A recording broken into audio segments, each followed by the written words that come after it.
L'AES lance sa force unifiée de 5000 hommes.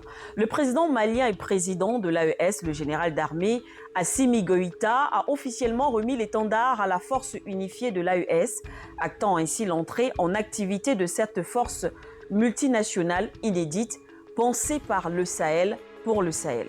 La force unifiée de l'Alliance des États du Sahel, forte de 5000 soldats issus du Mali, du Burkina Faso et du Niger, sera commandée par le général Daouda Traoré.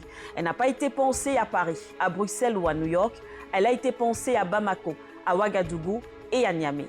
Sa mission est claire, neutraliser les groupes armés terroristes, sécuriser les zones frontalières et restaurer l'autorité des États sur leur territoire. Mais au-delà du symbole militaire, cette force représente une aubaine stratégique pour les États de l'Alliance du Sahel ou pour le Sahel de manière générale. Alors pourquoi? Parce qu'elle met fin à une longue illusion. Pendant plus de 10 ans, le Sahel a été l'un des territoires les plus militarisés au monde. Il a même servi de terrain de jeu et d'expérimentation sécuritaire et de déstabilisation pour les puissances étrangères. Alors, forces étrangères, base militaire occidentale, opération anti-terroriste multilatérale, mission de maintien de la paix des Nations Unies, Barkhane Takuba, MINUSMA, tout ce qu'on voulait, eh bien, rien n'a marché. Pour quel résultat justement? Des milliards de dollars engagés. Des milliers de soldats qui ont été déployés durant toutes ces années. Le terrorisme, bien sûr, s'est étendu. Les attaques se sont intensifiées, voire même multipliées. Alors l'insécurité également, bien évidemment, a gagné du terrain. Les populations sont restées très vulnérables.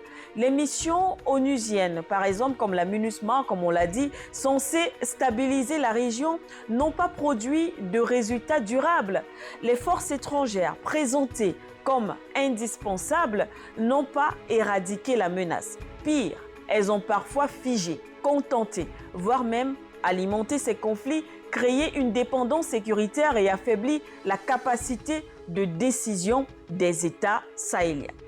Alors, la force unifiée de l'AES est donc une rupture, c'est un symbole et va même plus qu'au symbole. Elle repose sur une réalité que les partenaires extérieurs ont souvent décidé d'ignorer. Les armées du Sahel connaissent le terrain, c'est un point essentiel. Autre point, elles comprennent également les dynamiques locales.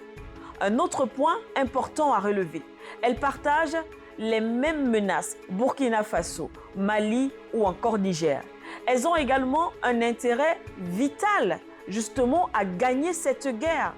La coordination permanente entre les armées du Mali, du Burkina Faso et du Niger permet donc désormais des opérations conjointes transfrontalières. Elle permet également cette coordination entre ces différents États, un partage du renseignement en temps réel. Et on sait ce que cela signifie en parlant de renseignement. Il y a également la réduction des zones grises aux frontières. Mais on parle également d'une meilleure synchronisation des offensives. On a vu les victoires engagées ou enregistrées par les États de l'AES. Et les résultats, justement, sont assez visibles. Depuis la montée en puissance de l'AES, plusieurs victoires opérationnelles ont été enregistrées contre les groupes terroristes. Bien sûr, des axes stratégiques ont été sécurisés et des zones jadis hors de contrôle ont été reconquises. Le renseignement, bien évidemment, circule.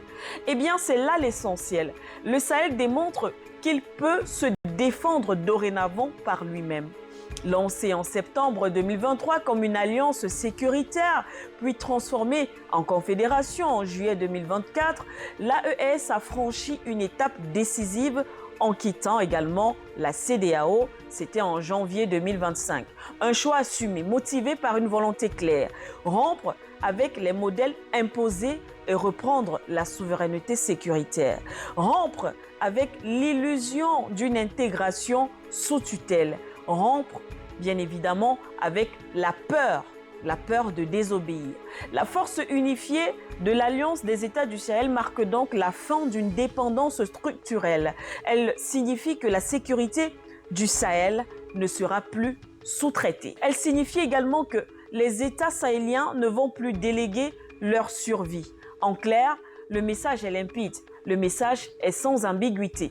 Le Sahel n'attend plus d'être sauvé. N'oubliez pas de vous abonner à travers nos différentes plateformes Facebook, YouTube et nos applications For You Media Africa.